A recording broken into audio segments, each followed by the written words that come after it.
The following video, Voices of a Fatherless Child, is a powerful and moving portrayal of the impact of a father's absence or damaging presence on his child's life. Through personal stories shared by individuals who grew up with and without a father figure, the video brings to light the deep and enduring effects of their relationship or lack thereof. Viewers will hear firsthand accounts of the struggles, challenges, and the emotional pain that these individuals faced as they navigated their way through childhood into adulthood. Viewers will learn about the ways in which a father's absence or even his presence can leave a child feeling lost, rejected, confused, unloved, and unsupported. These feelings continue to affect the child's relationship and behaviors as they grow older. But all is not lost, for in the end, the video also explores the ways in which these individuals have learned to cope with and overcome the challenges they faced and found strength and resilience in their journey toward adulthood. Overall, Voices of a Fatherless Child is a poignant and thought-provoking depiction of the lasting impact of a father on his child's life.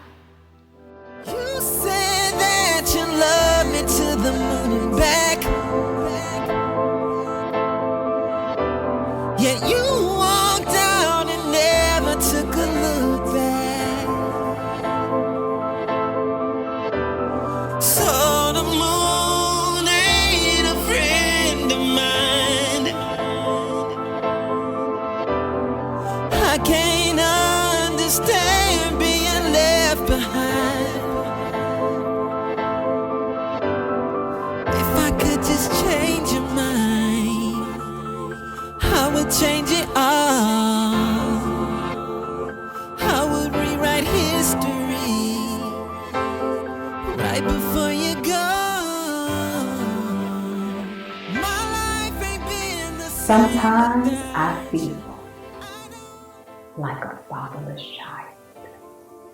For insecurity and low self-esteem greet me with each new dawn. Lost in a fatherless world, my environment, I struggle to find and feel his love. Daddy's love. I know who he is, but he was not there with me, his child. His presence in my life was supposed to instill values, strength, security, and self-esteem. He was supposed to build my confidence and assure me that I didn't have to settle for less. He was supposed to be the first man that I loved and resemble the man that I would marry. But he wasn't there. He was supposed to dry my tears and be my hero. He was supposed to protect, encourage, guide, and provide for me. But he wasn't there. Sometimes I feel like a fatherless child, with both insecurity and low self-esteem. Each new dawn. You said that you love me to the moon and back, yet you walked out and never took a look back. So the moon ain't a friend of mine. I can't understand being left behind. If I could just change your mind, I would change it all. I would rewrite history right before you go.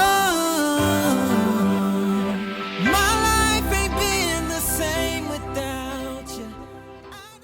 The voices of many make up the voice of the fatherless child. I've been running, trying to find myself. People driving around the world, we need help. Can somebody hear me screaming help? I can't win this by myself.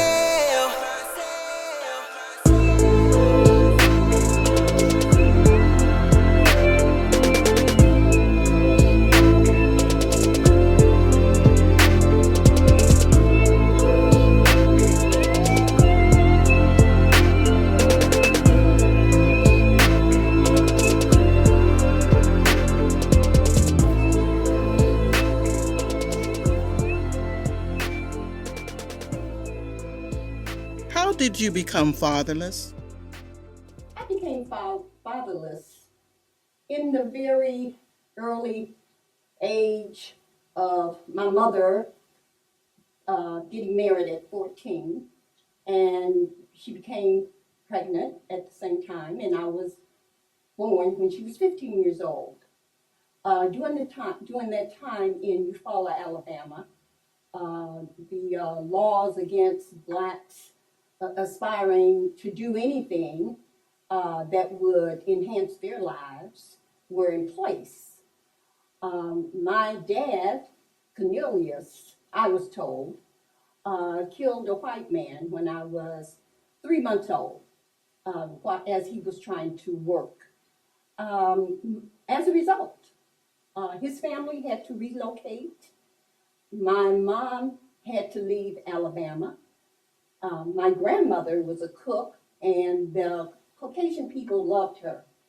And so she could remain. So my dad left, went to New Jersey. His people went to New York. My mother came to Chicago, and I remained with my grandmother in Eufaula, Alabama, until the age of 6. I'd never seen my mother nor my dad. So that's how I became fatherless.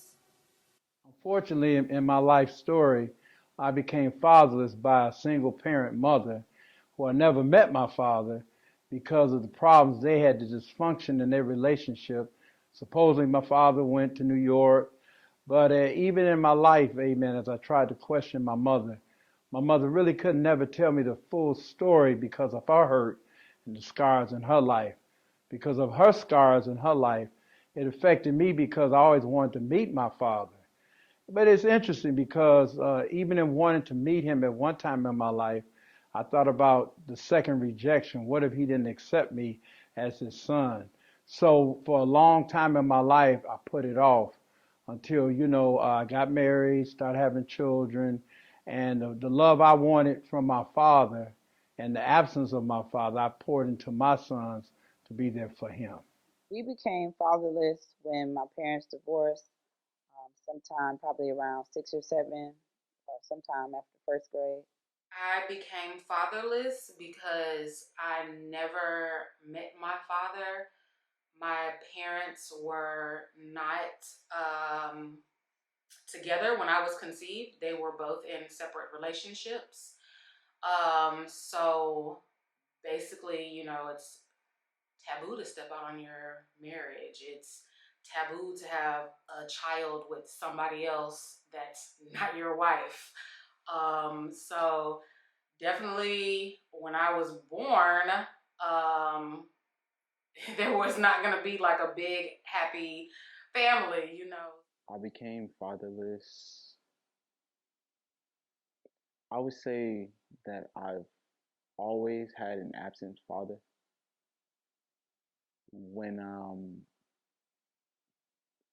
when I was born, my father only had visitation. He never had custody of me. My parents were never together, so he would only be able to visit on the weekend. So he had one day out of the week, but at the age of 7, um, he lost visitation, and that's when I wasn't able to see him at all for several years. I became fatherless, I think, by default. Um, Hearing the story from my mom and an aunt, and finally from my father just this past March, it appears as if he and my mom had an affair, had a relationship.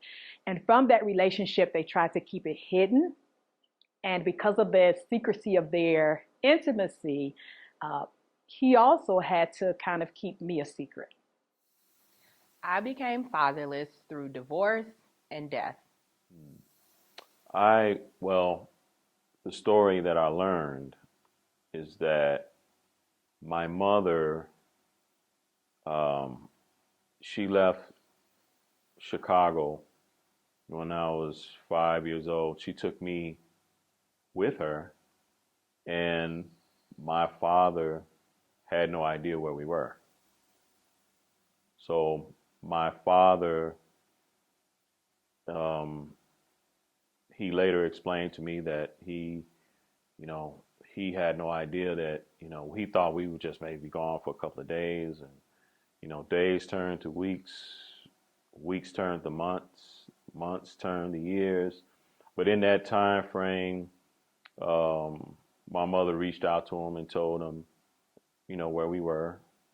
And one thing I will say is that he told me that it devastated him to the point to where he was getting ready to leave the country and go start a new life outside the country, outside the United States. So I would say 5 years old is when I became fatherless. I was not fatherless. My father was with me. However, the smothering, overprotective way in which he raised me from a small child made it difficult for me to see myself as my own person. This fostered a dependence upon my father that made it difficult for me to feel grown. It stifled my self-image and confidence in my ability to be grown. My father unconsciously taught me that the way one shows love for someone is by worrying about them. Worrying about all aspects of life became my way of viewing the world. When I was 20 years old, I married my high school sweetheart, but it didn't last very long. He died 6 months later in the Vietnam War. My father's way of helping me to get through this was to smother me. I remember him holding me and telling me, "It's okay, baby. Everything will be all right. Daddy's here with you. You'll always be Daddy's little girl." And when he said that to me, I became very angry that he couldn't get in touch with my pain and how I felt, that he didn't realize that I wasn't his little girl anymore, that I was a grown woman who had just lost her husband, and he could not do for me the things that my husband would provide and do for me. This triggered me wanting to get away from him. I became fatherless through divorce. I believe I was 12 or 13 when he became absent. I became fatherless at the age, or I should say, when I was 6 months old. I was a foster child living in a foster home, and I did not meet my father until I was around 45 years old. I became fatherless by divorce. I was about 6 years old at the time, maybe 7. I don't remember the exact age because at the time I was living in California. We moved to Chicago. I'm going by calculating my baby sister's age, who is 6 years younger than me. And I'm just now realizing that her experience with my father in the house wasn't even there. And if she was an itty bitty baby. So I would say 6 years old, and it was through divorce. How old were you when your father became absent? And so, again, because of the secrecy of their intimate relationship, he had to kind of keep me secret. And so I was a secret until the age of 21, a couple of days before my wedding date, is when I found out the truth.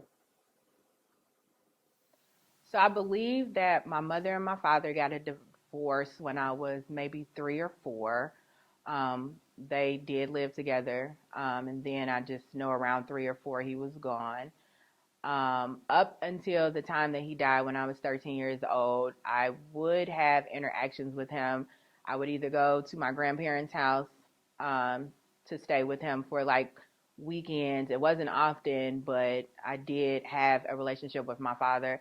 I was ecstatic every time I got to see him. I do remember some instances where he would catch the little yellow school bus to come visit me at my mom's house. So I did have a relationship with him, but I did not see him frequently. It was kind of hard to be able to do so. So when he did pass away when I was 13, it definitely affected me. Just because to know that you don't have that father around, even if they were absentee, just to know that you don't have your father around where you can call him or physically touch him or physically see him, it does bother you just a little bit. But I had a relationship with my father. I did love my dad very much. Even the stories that I hear about him, because like I said, he has been gone or was gone from by the time I was 3 or 4. So the things that I do know about him just from the small memories that I have are things that my aunts or my grandparents or my mother has told me about him. And of course, everybody tells you all the good things or whatever. But I do know that my father definitely loved me. Was his pride and joy.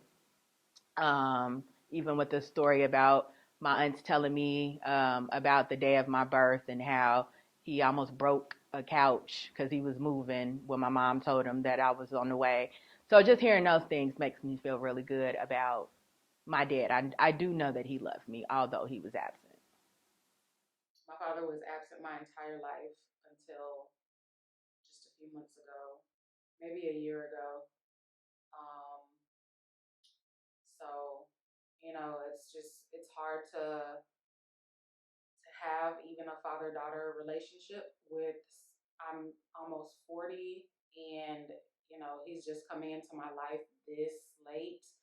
I I already have like my little family. I already have like my comfort zone, my comfort within my family and my friends. So it's hard to even try to, build like a really solid relationship with my father. I'm still getting to know him. There's still so much about him that I don't know. I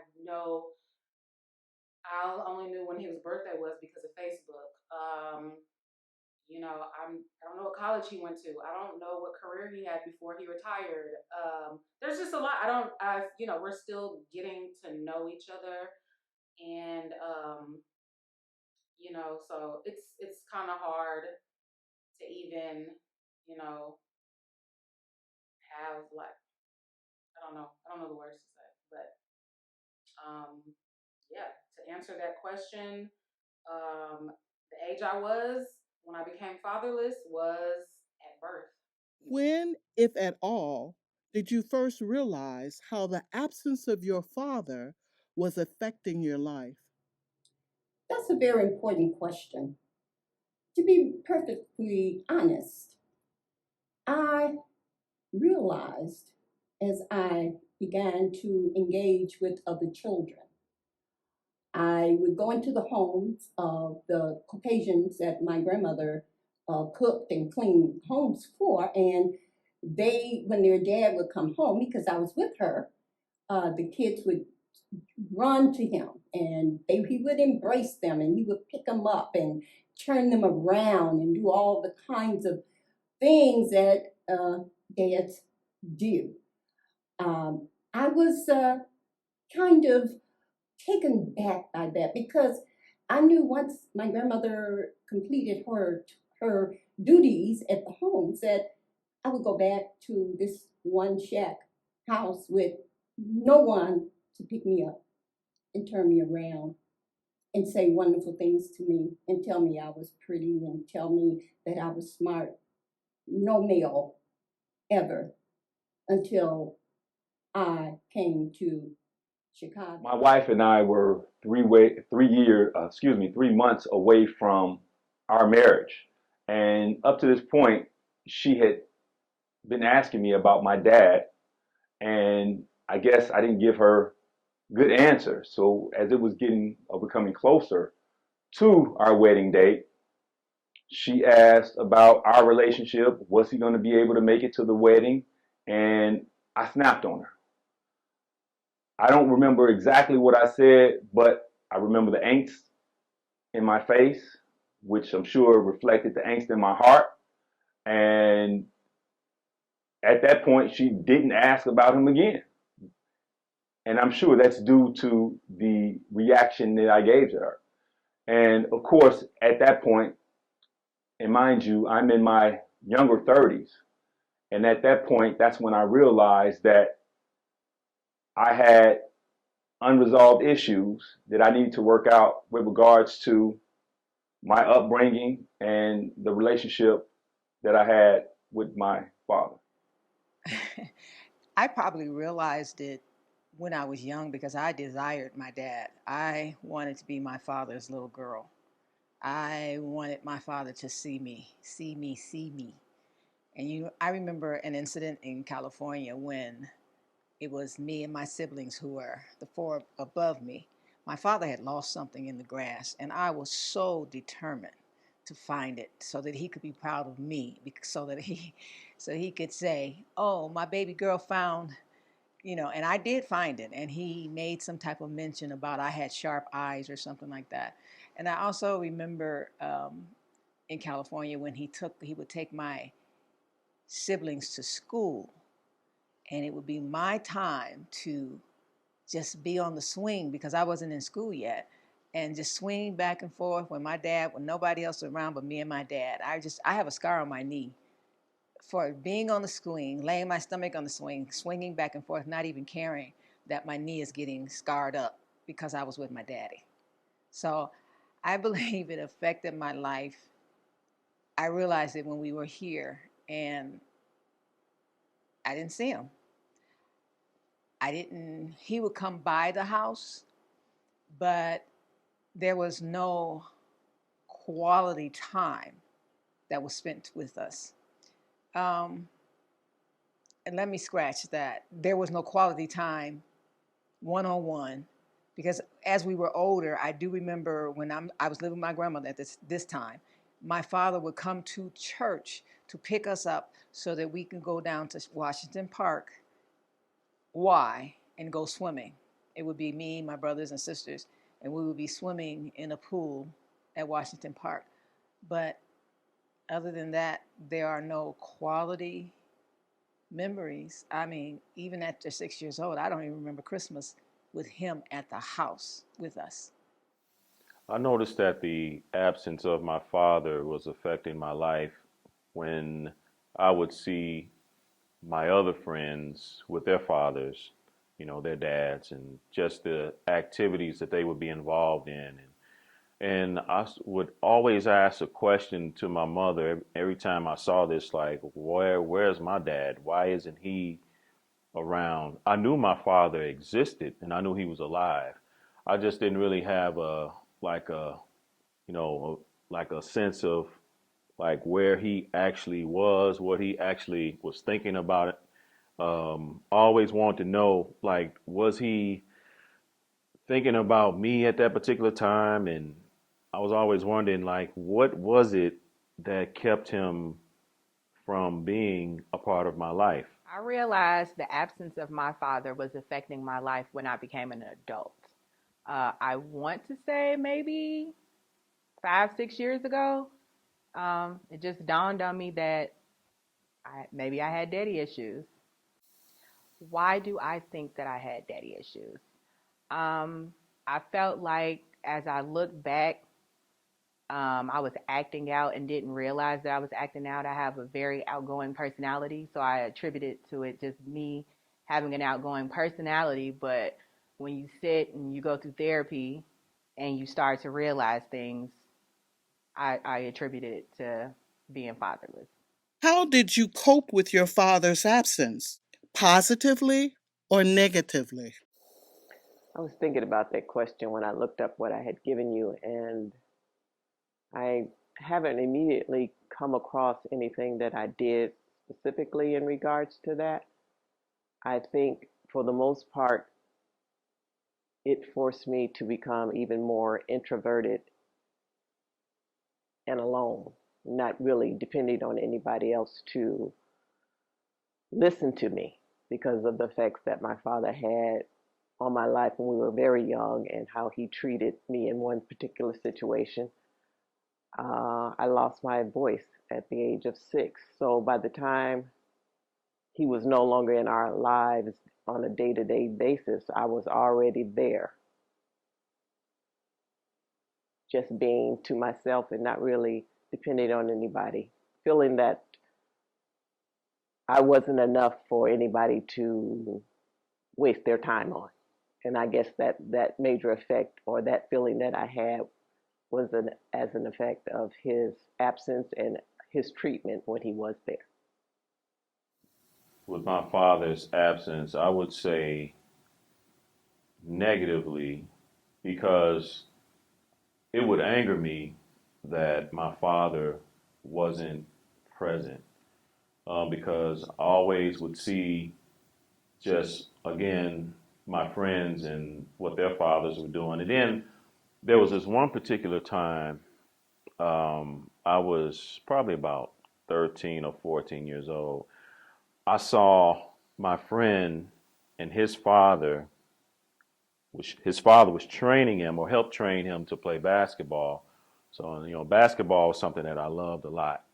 And I would see him driving the car down the street slowly, and then my friend would be running beside him, but he would also be, you know, saying things to his son like, "Come on, you can do it. We got this one last lap to go." And I thought to myself, how much more would I have excelled, not just at basketball or just at things in life, had I had a dad that was there in my ear constantly as a child? Coping with being fatherless had both a positive and a negative side to it for me. The negative side is that for years, I was under the assumption that my sister's father was my father. And so, in a sense, I gravitated toward this man until his death. I was maybe 11 or 12. I gravitated toward my sister's father and his family and kind of like called him daddy, had ice cream with him, freeze pops, kind of did the daddy daughter thing, but it was something in me that always felt different from my sister. And today I know what it is, but at that time I just said, maybe because I'm such an introvert and my sister is the extrovert, that may be the difference. Because my sister, as this extrovert, she would, just tell her father, like she loved him. She was really touchy-feely. I don't know, when they took pictures, it was just like this with them. But then when I took pictures, it was kind of like maybe because I'm this introvert, kind of shy girl, it wasn't as close. It wasn't like this breath of fresh air that I would feel and sense with my sister when I saw her with her dad versus when my dad and I took pictures. It was kind of like this distance there. Even now looking back on pictures, I don't know, it's kind of like I was always on the side of him, kind of posing, leaning in. My sister, on the other hand, she was, she would grab his neck. I don't know, it was just this difference. And so that's the positive is that in my mind and according to what I was told, I embraced this man as a father to the extent possible. The negative part of it is that I knew something was off. I knew there was a difference. And it wasn't until his mother, my sister's mother, told me close to when she was getting ready to depart the earth that she've always loved me like a granddaughter, and that, you know, I was not her biological grandchild. And then I had an auntie to kind of tell me in so many words that that was not my father. So the negative part of it is that I went through life up until about 11 or 12 believing a lie, but my heart knew the truth. And the negative part of that is after I was told the truth, it kind of devastated me, and it made me look at my mother a different way. Like, what else have you not been truthful about? And so that kind of put a wedge between our relationship for years, probably until I was about 32 or 33 years old. A lot of things I just didn't believe. A lot of things I would hear it and release it because I'm like, is that the truth? So that's the negative part of growing up without a father, is that I believed a lot for so long that when the truth came out, it not only ruined my heart and what I believed about this man that my heart knew was not my father, but it also kind of damaged my relationship with my mother. So my father was a part of my life. However, it was a distant part. As a young boy, and even now, I think of parents that are inside the household and parents that are outside the household. And what I mean, they're not living under the same roof as you. So to me at that time, I didn't have a father, even though I would see him periodically throughout the year. My anger was because he wasn't in the household with me. As I started to grow older, my anger was I didn't know how to play basketball as well as I thought I should. And my thoughts were, if my father was living with me, I would know how to play basketball better. My confidence wasn't as high as I thought it needed to be as a young man, and even now. And still, today, I say, if I had a father living under the same roof as myself, then my confidence would be higher. These are some of the issues that I had and that I blame on not having a dad living under the same roof. That's a very good question. I'm Dr. Blumenberg now, but growing up in Chicago, from the age of 6 and up, even into my teens, I tried to surround myself with negative kids who were like me. They didn't have a dad at home. They just had moms, but no dad, nobody to pick them up, turn them around, tell them they were cute. None of that, no strong person. I surrounded myself with that because when I would see the friends who had what I didn't have, it enraged me. Jealousy began to become part of my being as a young child.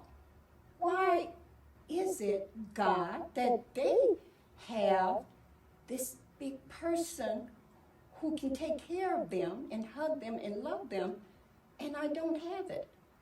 So to maintain some semblance of security, of sensitivity, I surrounded myself with like-minded friends. And we got into trouble. I didn't know. I was smart in school. I did well. I didn't miss a day of school. But after school, I didn't have anybody to go home to hug me. So what did I do? I had friends. We'd go out. We'd start fights. Yes. We even wanted to be part of gangs. That's true. My grandmother noticed that I was involving myself with the wrong kinds of people. She sat me down and talked to me and told me about how God can fill those voids.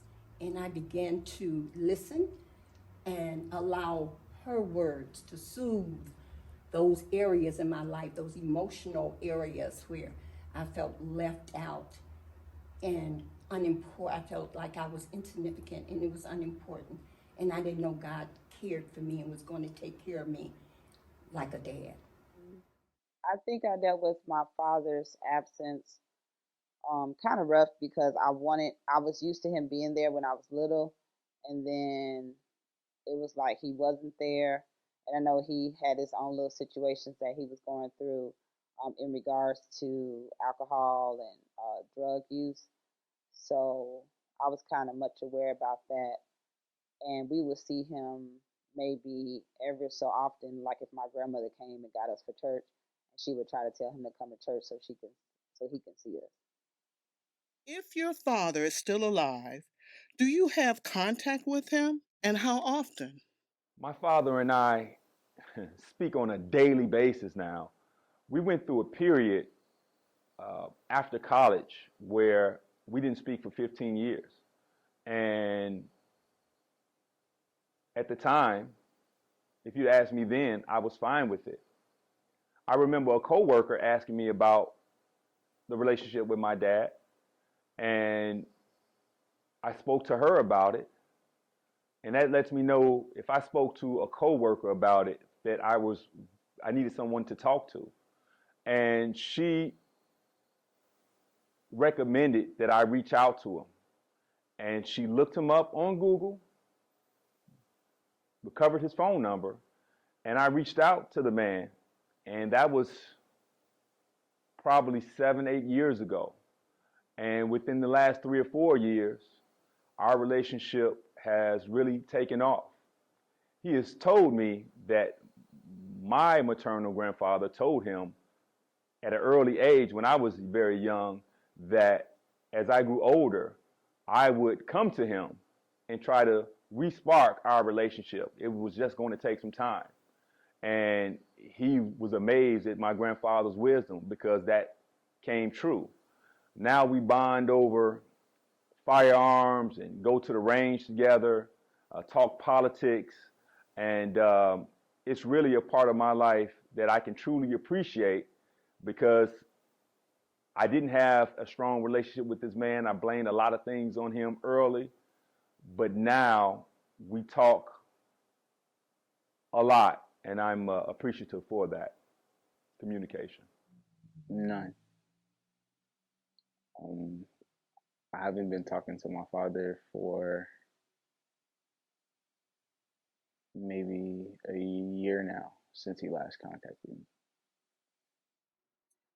Yeah, my father is still alive, and we talk a lot more now, at least once a week.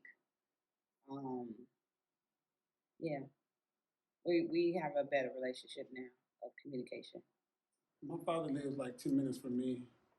I stay on Oak Park. He stays on Austin. So he stays like 10 minutes. And I call him every so often, probably like twice a week. We talk. We talk a lot. So One of the greatest challenges I had in my life was if my father was still alive, would I really want to meet him?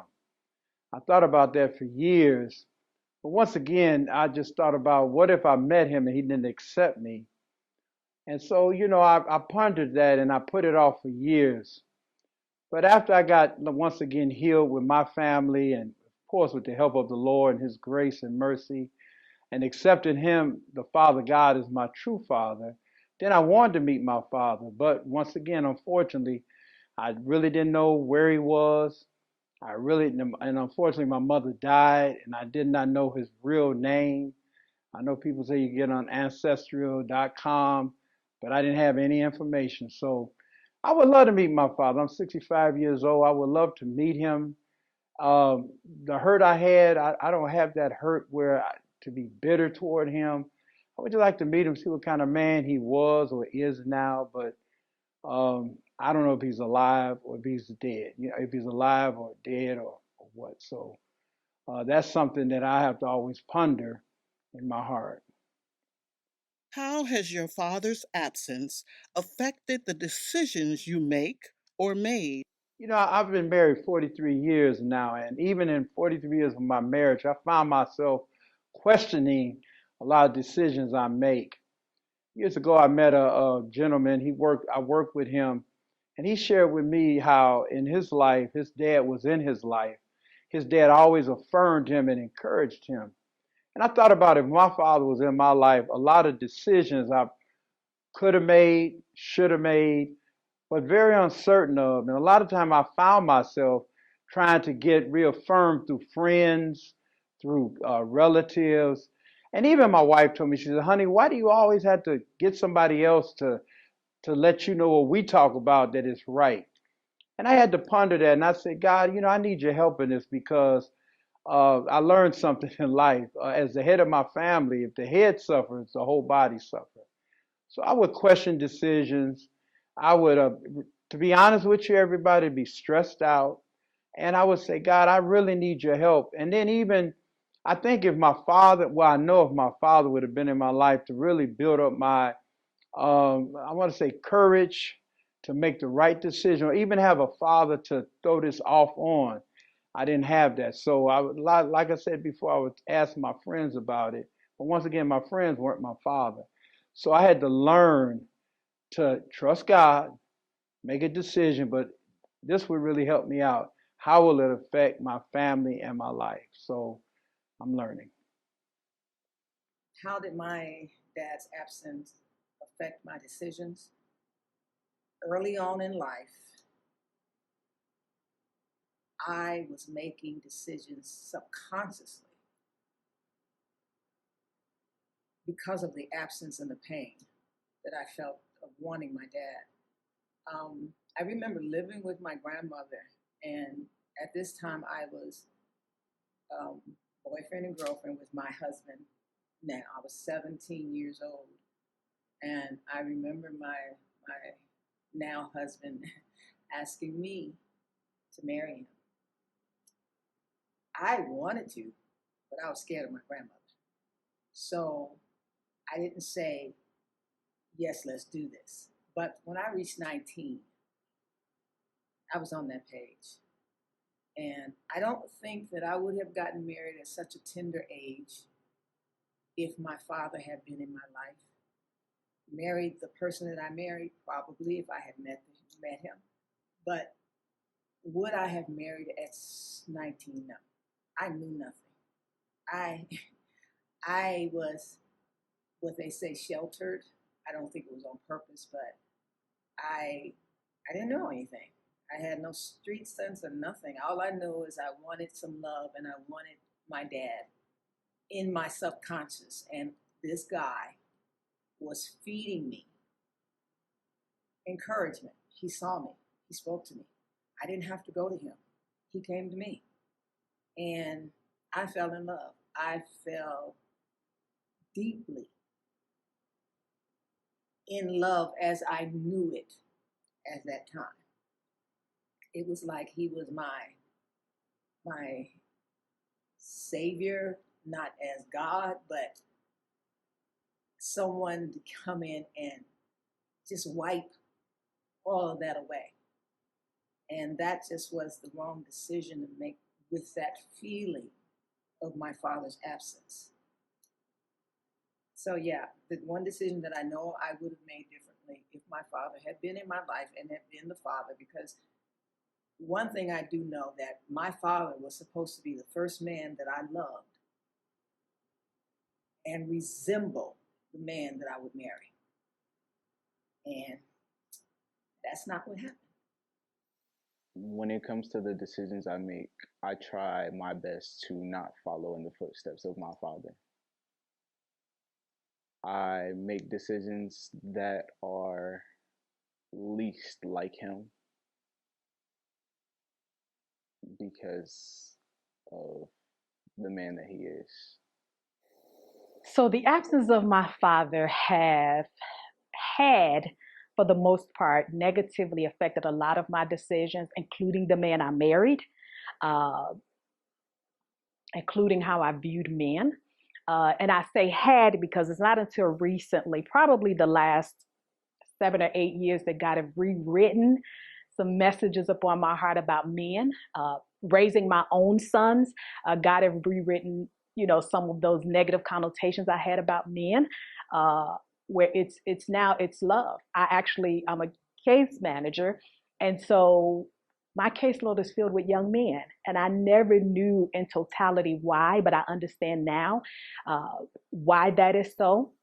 But not having a father, I kind of gravitated toward a man who showed me attention, who made me feel like I was the catch all end all, who put me first. Uh, and all of that kind of negatively affected our marriage because when I couldn't be the catch all end all, I didn't know how to handle it. When I couldn't be the middle focus point at all times, that kind of like deterred me where I questioned his love for me. And it kind of hindered my growth. I basically placed my happiness in the hands of this man and the absence of my father. I kind of affirmed who I was as a woman based on his response to what I wore, my hair, my smile, my mood. I allowed my husband to dictate who I was as a person for so many years because of the absence of a father. I didn't have this foundational truth of who I was in the natural, and I didn't have a good relationship with God for him to do that. At a certain point of my walk with him. And so I placed all of this pressure and my livelihood in the hands of a man who himself was damaged because of the absence of my father. But positively, the absence of my father have allowed me to hear my sons in a way that I don't think I would have been able to hear them if I had a father. For an example, I don't know if I would have been able to see their vulnerability. I don't know if I would have been able to see when they're hurting. I don't know this, but from what I'm seeing from other people who've had fathers, sometimes they dismiss the fragility of a man because they may have seen their father be Superman in the family, Superman in the house, Superman in a marriage. I didn't see that. And so from a positive standpoint,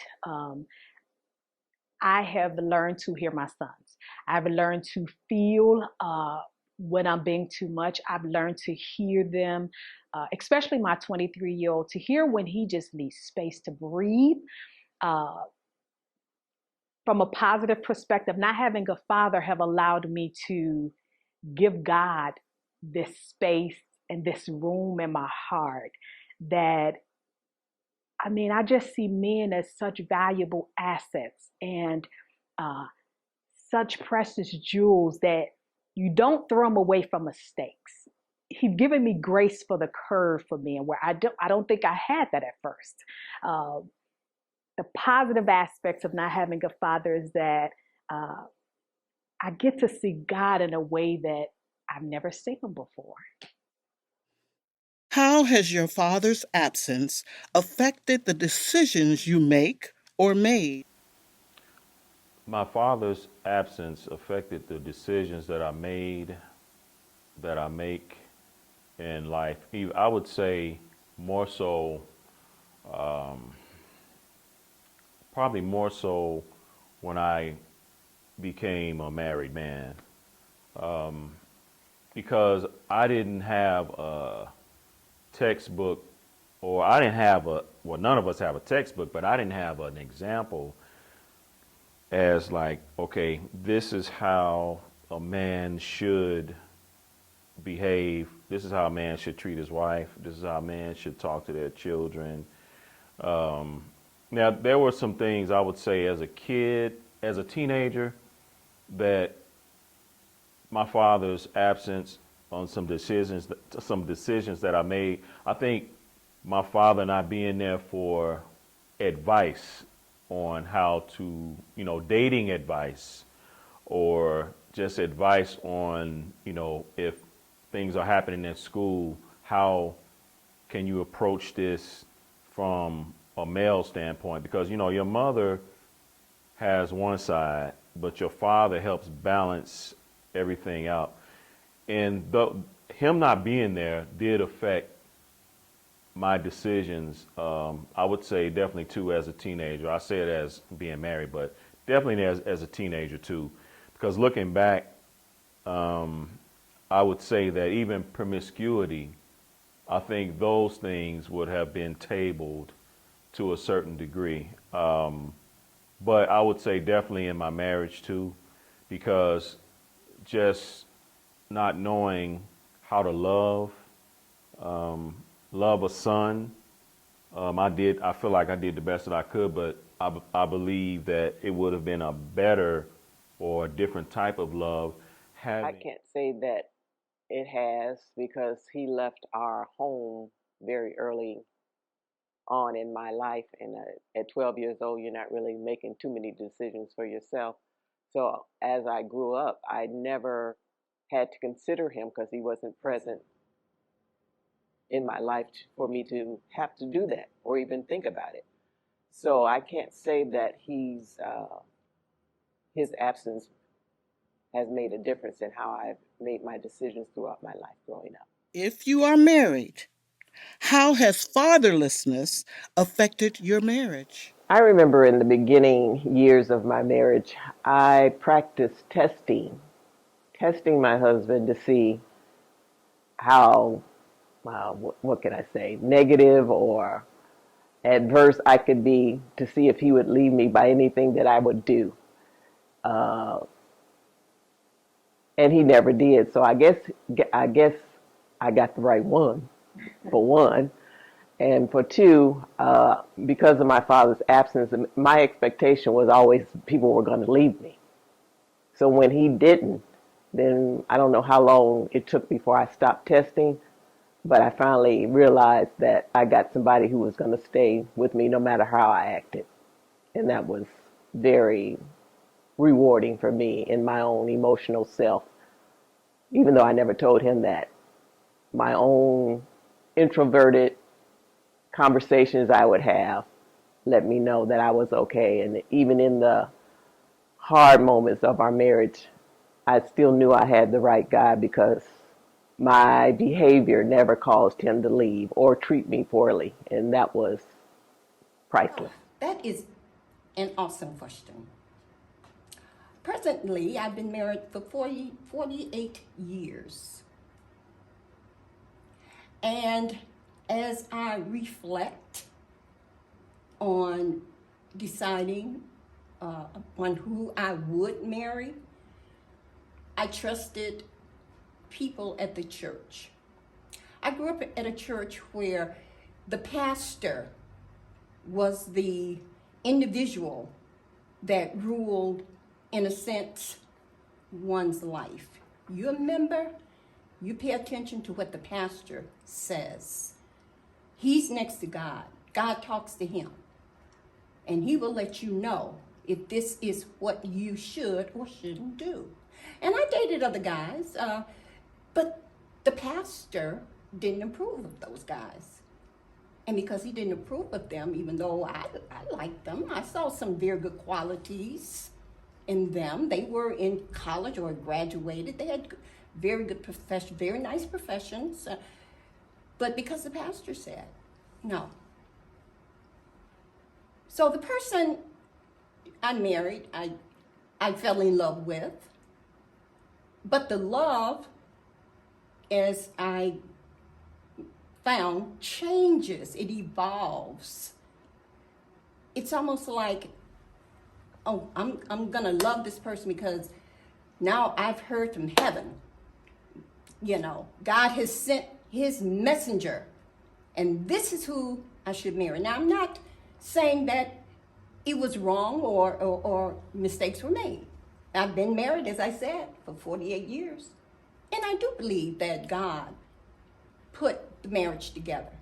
But I must let you know that it's important when you have grown up the way I did without knowing and having that emotional repairs done with the father in the home, with the father, with emulating and modeling the type of behaviors one should look for when they get ready to get married. I didn't have it. So it was just what the pastor said. So when I got married, I thought, okay, this is going to be heavenly. But if you're honest, any of us are honest, no marriage is heavenly.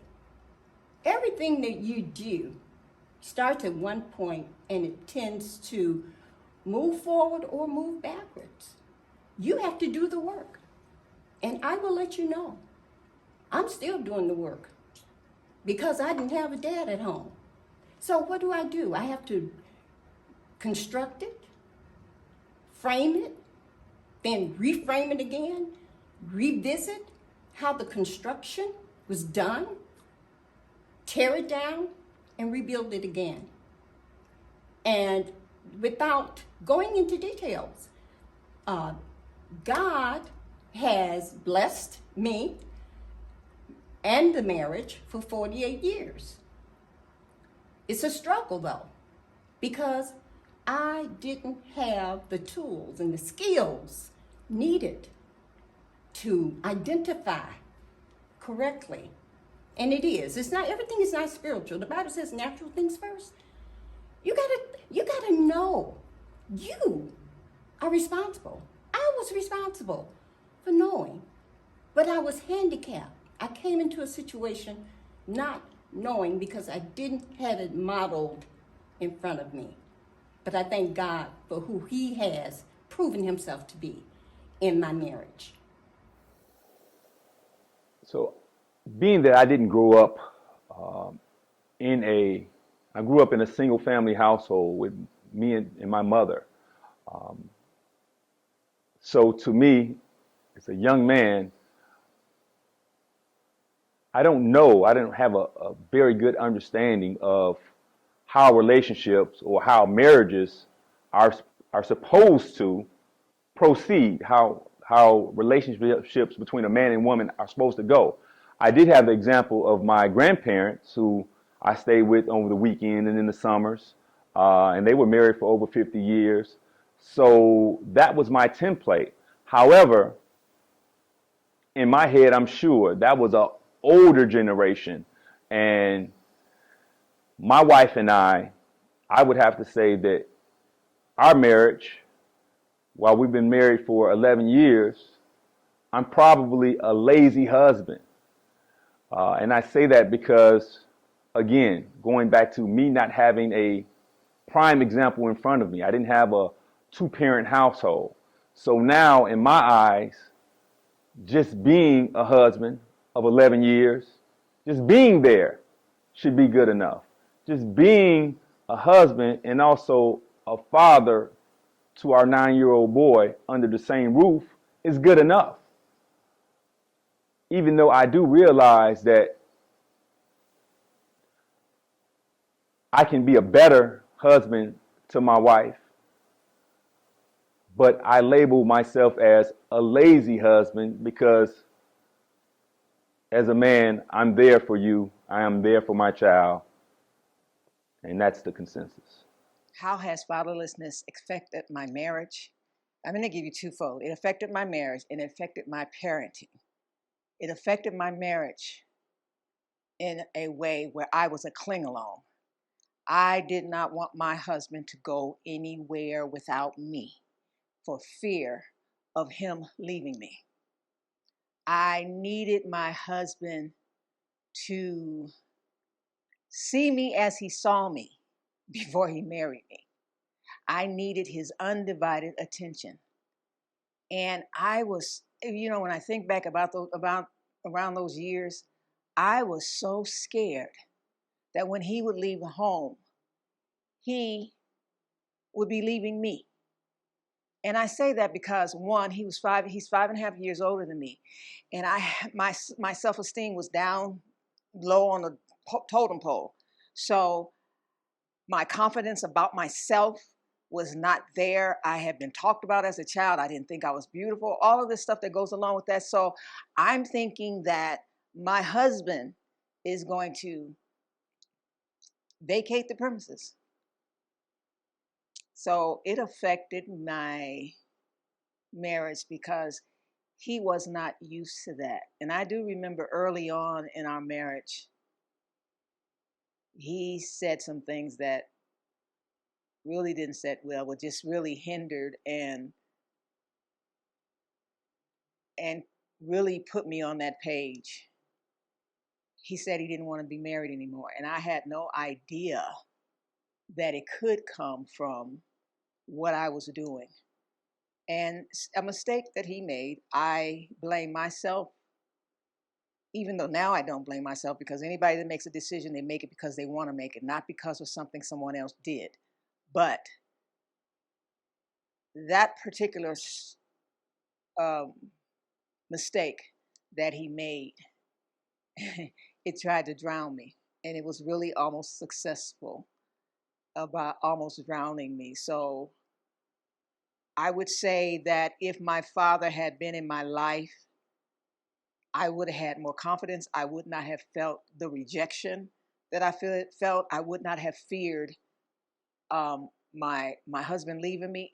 Matter of fact, when I said parenting as well, when my kids went off to school, I felt like they were going to never come back. They would never talk to me. It's really crazy, but I wanted to my father so bad that it seemed like the men in my life were just going to disappear. That's the statement, I guess, that plastered to my brain when my father left.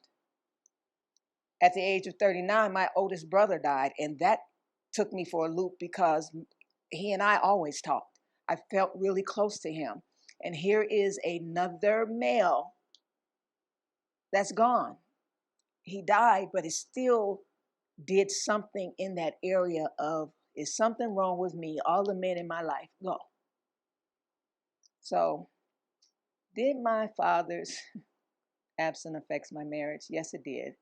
It affected my parenting as well, because I was determined to make my husband not even resemble the absence. I didn't want my kids to feel what I felt. So, fatherlessness, like I said, we will have been married 23 years in May. So it's probably not until year 15, 16 that the marriage became healthier. Not having a father again, I placed my whole identity into a man who didn't even know who he was himself. Not having a father put pressure in areas that should not have had pressure to me. I just think him affirming my beauty, him affirming my smile, him affirming my worth, that stuff should have come from my father, I believe. And so having a husband who, again, we were kids, so he didn't have the wherewithal to tell me about pressures and triggers that was causing me not to smile, causing me not to be happy, where he could make that difference. He didn't have those tools, but I expected him to. And so when I had triggers around Mother's Day, when I would go into this place of depression, he didn't know how to help me, and I in turn became angry at him. Why am I married? I'm in this lonely marriage, and you not helping. And I just misplaced the blame from not having a father onto this husband who by default just didn't know. He didn't know. And so, not having a father was a catastrophe. But the first 15 or 16 years of this marriage, until I learned I am married to somebody who needs to be affirmed himself. I am married to somebody who needs to know who he is himself. I am married to somebody who needs to know, put one foot in front of the other tomorrow, it will get better. He didn't get this. So how was I expecting him to give me something that he himself didn't get? And again, the only thing I can point it to is me not having a father and not knowing balance, not knowing how to stabilize my own emotional well-being. Look in the mirror and say, smile. Look in the mirror and say, you are enough. It just wasn't there. And I think some of that stuff comes from a father. Some of that stuff is affirmed through having a father there. And when you don't have it and you get married and these ill states, you put the weight on somebody who themselves are not even ready to be who they've been called to be at that point, probably. If you are a parent How has the absence of your father affected your parenting? Well, I would say the absence of my father, how it affect my parenting would be the relationship that I would say that early on when my son was younger, because my mother worked and worked and worked and worked. So I picked up those same habits as work and work and work and work.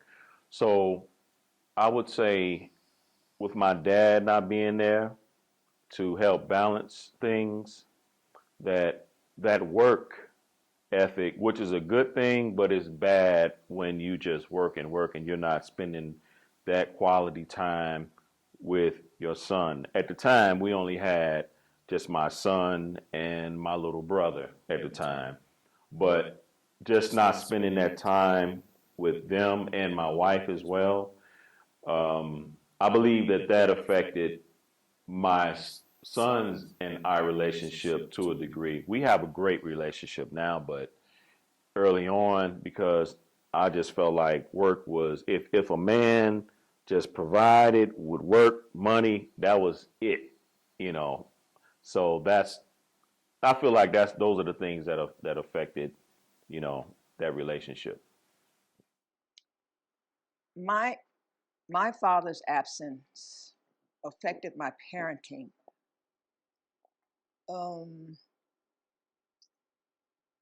well, I don't wouldn't say my parenting. My father's absence affected the way that I thought my husband should have parent my kids. I was so determined that my husband not reprimand my kids the way that my father did my brothers, nor the way that his father did him. Even in my young years, some of the disciplinary actions that fathers took toward boys, to me, it was crazy. And to this day, I still think it's crazy. I just don't go there.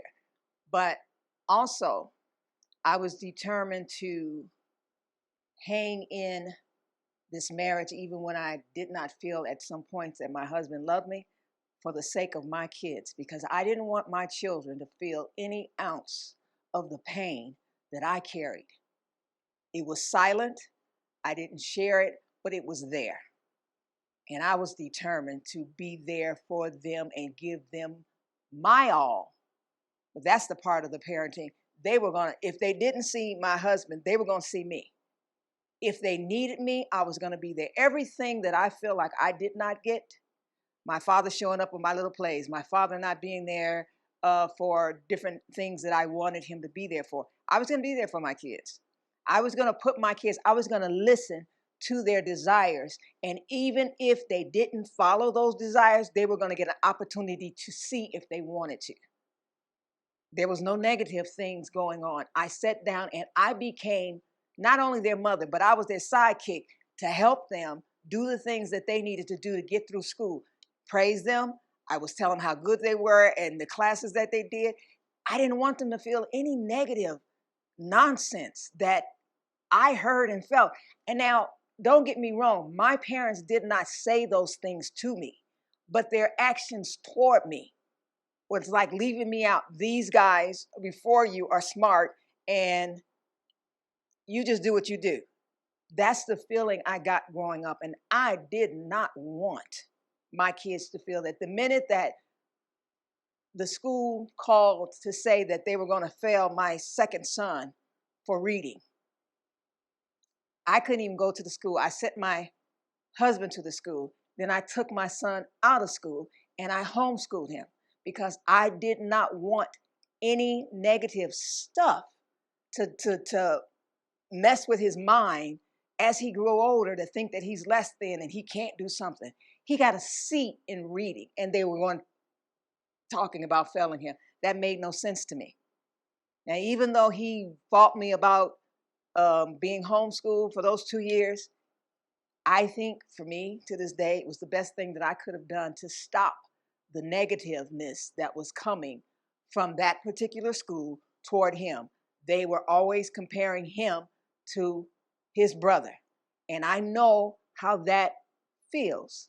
So therefore, my father's absent and not giving me stuff, I was on point, I think, about giving them what I didn't get. You know, the scripture says all things work together for the good to them that love the Lord and which are called according to his purpose. And I found myself, the absence of my father made me cherish the relationships I had with my sons even more. And the love and affection I didn't get, I'll be honest with you, everybody. I was raised in a foster home. And in the foster home I was raised in, I had good parents, don't get me wrong. But my foster father, he was old school. He was a son of a sharecropper, raised in Texarkana. And in sixth grade, he had to take care of his family. So he didn't really understand the thing about affection. And he would tell me and my brother at home, I don't have to tell you I love you. You got a place to live, clothes on your back, and something to eat. So we never grew up with being hugged on, loved on, affirmed, encouraged. And it was hard. And to be honest with you, I had asked God to help me until I got older to understand the life that my foster father had. That's the only life he knew. So he couldn't reciprocate the love that I needed. But what it did for me as a father, it helped me to cherish my sons, encourage my sons. And listen, to be honest with you, even today, financially, emotionally, I'm there for my sons because that's what I missed as a child with a father. So it really helped me to understand family and to really thank God for the children I have. And even though they do wrong at times, and I still love them. Thank God for them. So what the devil meant for bad, God worked it out, and it's still working out for the good in my life, in my relationship with my wife, and especially my children and grandchildren now. I don't think it affected it at all because I don't think I would have did anything different if my father was around the way I treat or do for my girls now. So I don't think it would have made a difference if he was around at the time or not. Has fatherlessness affected you as a woman, mother, or a man, father? So, just looking at this healed place and season God have brought me to, uh, I understand this about a father. They just let you know that you're loved. They let you know that you're enough. They affirm who you are. They let you know that uh, you're the apple of their eye. And so, not having that foundational truth as a child in a natural realm, I struggled with that. People would always say, smile, don't frown. Your smile is so beautiful. Your smile does this. I didn't see it until probably 7 or 8 years ago. It's actually sitting in a book club with some dear friends, and the book I think is Hard Messages, or Rewriting Hard Messages Upon the Heart. It's going through that book club and that book study where God began to rewrite my heart messages. Who I was, my identity, my value, my worth. Uh, it was a reprogramming of everything my heart had falsely believed because I didn't have this father there. God had to rewrite the messages 1 week at a time. We met every week. We wrote love letters to ourselves. I journaled. I created a love journal between me and God, this father that I didn't know. He and I developed this courtship. And I mean courtship in a holistic, healthy way. Courtship where he had to spend time with me, talk with me. In the car, I would simply pull over in the car and he'd say, I got something to tell you. And I'd be like, what is it? It's almost like that giddy thing you do when you courting. He called and you like, hey, how you doing? Me and God had that thing going where he had to just date me and love me and caress me and massage my heart and rewrite the messages of my heart as a child who didn't have a father to do all of those things. As a mother, not having a father affected me in a way where I had 3 boys, no girls. An answer to prayer, but I didn't have the tools to raise healthy, emotionally mature men. I didn't have it. And so here I was struggling with a teenager who was dabbling with drinking, dabbling with smoking marijuana. And of course, my religious side took over. Where I would tell him, this is what the word says. This is what the Bible says. You need to do this. You are really grieving God, but never bringing in a context of, Kahari, you know what? I struggled with that. Can I tell you what the root of my struggling with those things were? I was lost and I didn't feel loved. I think having a father there would have helped me come out of my drug usage early, because I smoked marijuana for almost 3 months and I drank for almost 3 years, just coping with that hurt of feeling abandoned and not having a father. And so here I am with these 3 boys. One is doing what I used to do. Instead of me being able to identify the root of it, I did the Band-Aid effect with the word, not understanding, no, there is a human component to this that will help him come out of it. And so I had to ask him, well, what's wrong, Kahari? When you find yourself using or drinking, what's happening? Are you just with friends? Is it a turn up thing for a moment? What's happening? And Kahari began to share with me. I mean, there was some stuff about his father going on. There was some stuff in our marriage going on. There was some stuff with me going on. As an introvert, I can detach really quick and go into a shell and just be okay, I think. But again, I had a son who needed a mother to be present. He needed to hear my voice. He needed to feel my love. He needed me to hug him. I'm not a hugger by nature. He needed me to hug him. He needed me to tell him, I'm proud of you, Kahari. You are in high school. You're playing sports. You're basically a trailblazer. He was the only African-American kid on a team of others. And so that was pressure. So there were some things I had to come into the natural and become healed so that I could help him become delivered. The only thing that I can say about that, I was very insecure. Insecure, fear of rejection. I didn't feel loved. And so I kind of was well, you said as a woman. My childhood goes to my womanhood, because I can be a woman and I can still be living in my childhood. So I would say that I carried myself, I am a woman, but the child in me was still there, shunning away from things that she wanted to do. So the absence of my father affected me in the sense of I was very insecure. I didn't have any confidence. I didn't know who I was. I didn't think I could do anything. Okay, that one right there, I almost draw a tear. Okay. Well, I guess it made me want to make sure that my children had a father presence in their lives. And when I saw instances of their father treating them or neglecting them or not doing as I think he should have in certain situations, I would always step in to try to make sure that an area that I thought was lacking was covered and make him aware of how his actions could possibly make them feel with whatever it was that I noticed at the time. So I guess I was paid more attention to making sure that their father in their lives was present and provided them the love and the nurturing that they needed while they were growing up. Have any particular special days that are hard to deal with due to your father's absence? One of the hardest days to deal with was Father's Day. Because as I looked around and saw different children and my peers with their fathers, it always kind of hurt me that I didn't have a father or even a relationship with my foster father where I could, really appreciate him as a father.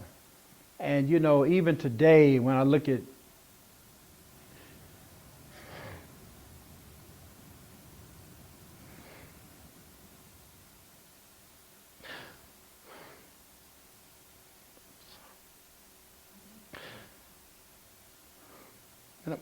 programs, I see relationship.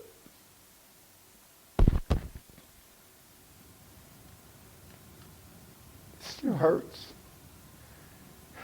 But thank God I have a loving wife, loving children.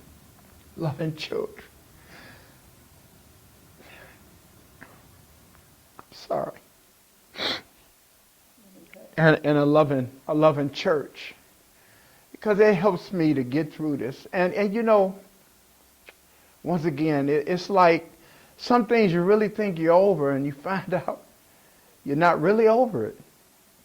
Because it still hurts. So that this is what I pray that, and I thank God that my sons won't have to go through knowing they have a dad that's there for them, and I appreciate them and they appreciate me. Just want to share a story. My oldest son, we were moving, and he always tells me all the time. He says, "Dad, you just a good dad." He said, "I thank God for you, man. You was always there. You always came home. You was always there for us. You always supported us. You always spent time with us." So regardless of what he say, we know who our dad is.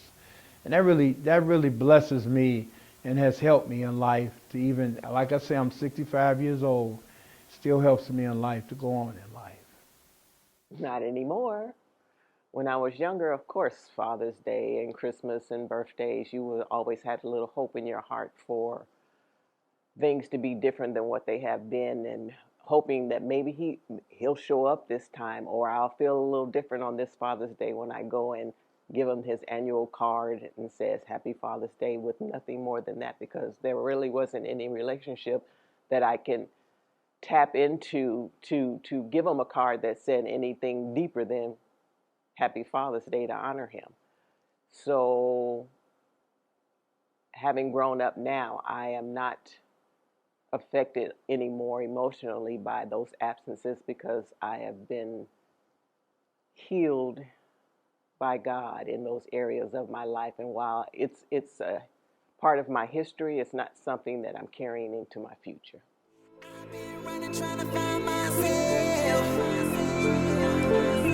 People driving around the world, we need help. Can somebody hear me screaming help? I can't win this by myself. The secret's out. I love you, Daddy. I love you truly.